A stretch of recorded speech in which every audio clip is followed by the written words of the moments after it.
প্রিয় দর্শক, তো আমরা দেখতে পাচ্ছি এই যে দুইজন বাচ্চা হয়তোবা জমজ কিনা আমরা সেটাই জানবো। আর একই ড্রেস পরা, তাদের দেখে খুব ভালো লাগছে। ভাইয়া আসসালামু আলাইকুম, জি ওয়ালাইকুম আসসালাম। কেমন আছেন? জি আলহামদুলিল্লাহ ভালো ভাই।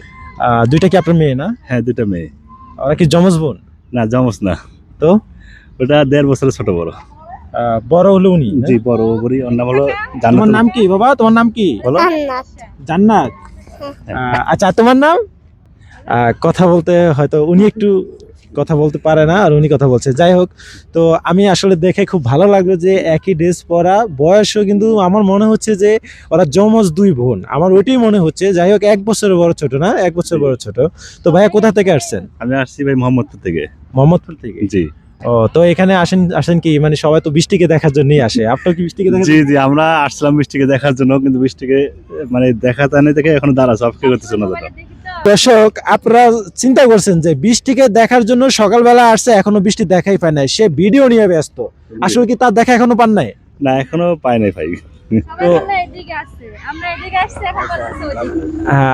আপু কেমন? আচ্ছা আপু আসসালামু আলাইকুম, কেমন আছেন? আলহামদুলিল্লাহ। তাহলে কি বৃষ্টিকে দেখার জন্য আসছেন?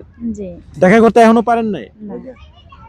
দর্শক চিন্তা করছেন, মানুষ ভাইরাল হয়ে যে কতটা মানে ব্যস্ত হয়ে যায়, অহংকারী বেড়ে যায়। একটা মানুষ তাকে ভালোবেসে দেখা করতে আসছে, তাও সাভার থেকে, নারায়ণগঞ্জ থেকে, দূর দূর অঞ্চল থেকে আসছে তাদের সাথে একটু দেখা করার জন্য, কিন্তু তারপরও তারা দেখা করতে পারতেছে না। কারণ শুনেন, একটা জিনিস কি জানেন, কারণ এই যে আমাদের জন্য বা হচ্ছে দর্শকের জন্য কিন্তু একটা মানুষ ভাইরাল হয়। আমরা একটা ভিডিও করে ছাড়ি, মানুষজন দেখে, দেখার পর কিন্তু তারা ভাইরাল হয়, তারপর হচ্ছে গিয়ে পপুলারিটি হয় এবং সেলিব্রিটি হয়ে যায়। এখন এই যে আপুটা আসছে, অনেক দূর থেকে আসছে। আপু তাহলে কি তার সাথে এখনো দেখাই করতে পারেন নাই? আচ্ছা, দেখা করলে কি তার সাথে ছবি তুলবেন সম্ভবত না? একটা ছবি তুলতে পারি। তার সাথে ছবি তুলবেন। কে আসছে দূর দূর অঞ্চল থেকে, তারা তাদের সাথে একটা ছবি তোলার জন্য আসছে, তাদেরকে দেখার জন্য আসছে। তো এটা হলো ভালোবাসা, তাদের জন্য কিন্তু তারা আজকে এই পর্যায়ে আসতে পারছে। তখন যদি আমরা মানুষকে সম্মান না করি, তাহলে কিন্তু আসলে জিনিসটা খারাপ দেখা যায়। তো আপনারা সবাই তাদের জন্য দোয়া করবেন, আর যারা যে দূর দূর অঞ্চল থেকে যারা আসে তাদের জন্য আপনারা দোয়া করবেন। তো ভালো থাকবেন, সুস্থ থাকবেন, আল্লাহ হাফেজ।